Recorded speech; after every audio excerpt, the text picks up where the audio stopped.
Hey there, gang. Patrick King here, coming to you live from Cazenovia, New York, teaching today and the next couple days at Canterbury Stables here in Cazenovia.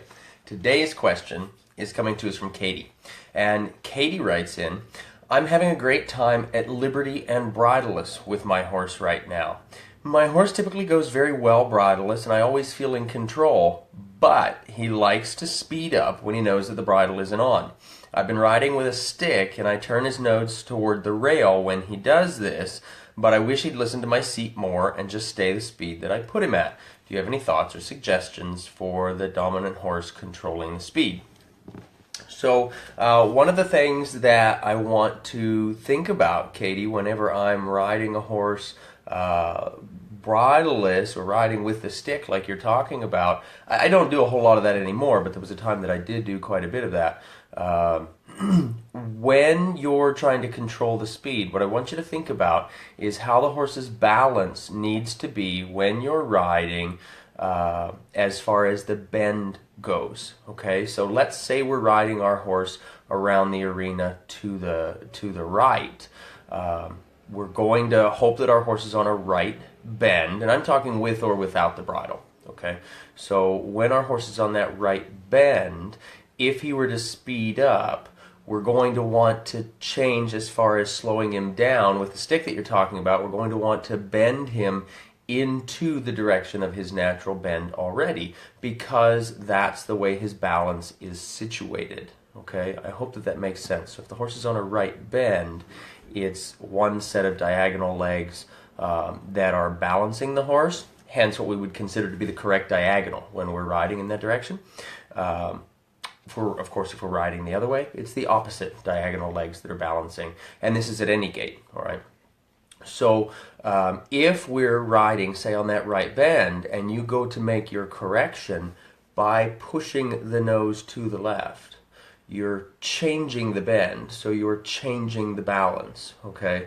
And in this situation, what I'm thinking is happening, if I can see in my mind's eye what's taking place while you're riding, is that's actually going to cause a little bit more anxiety in your horse, changing that bend to make the corrections, okay? Because it's going to be somewhat taking the horse off balance in that moment, which is going to likely cause the horse to want to scramble a little bit to regain balance when you release the stick and he goes back to that more correct bend in the direction that he's on. So that's something that I want to just kind of make clear so that you're aware of that when you're riding and you make your corrections. So if you're riding with the stick, make your correction for speed into the direction of bend so that you can help to maintain the proper balance, so that when he comes back to those slower gaits that you're hoping for, he's going to do that with relaxation and maintaining his balance rather than having to scramble and rush. Okay, so another couple things that I want to touch on, this riding bridleless, it kind of, the challenge that you're having with the controlling the speed is very similar to an exercise that we do in clinics a lot, in our foundation clinics, where we have kind of our trot until task or our canter until task. And that's even with the bridles on. We basically give the horse the reins and we say trot until he relaxes, or canter until he relaxes. So I'm going to use the same basic exercise there with your horse when you're riding bridleless. Might be a good idea to start this exercise first with the bridle on. Just drop the reins, tie them around the saddle horn if you're riding Western. Lace them maybe through your grab strap if you have that on an English saddle. Otherwise, just drop the reins and be mindful that they don't slide one way or another or forward off your horse's neck. But trust him to maintain that gait, maintain that tempo, and if he increases, ride that until he begins to slow down, and then ask with your seat for maybe a downward transition. For the transition to bridleless, maybe you might consider a neck rope, all right? Make sure that he understands how to back off of the neck rope and turn off of the neck rope before you go abandoning that idea. And then I would ask him for those gaits, and we would think about that trot until he relaxes and comes into that more natural, slower gait. Canter until he relaxes, comes into that slower gait.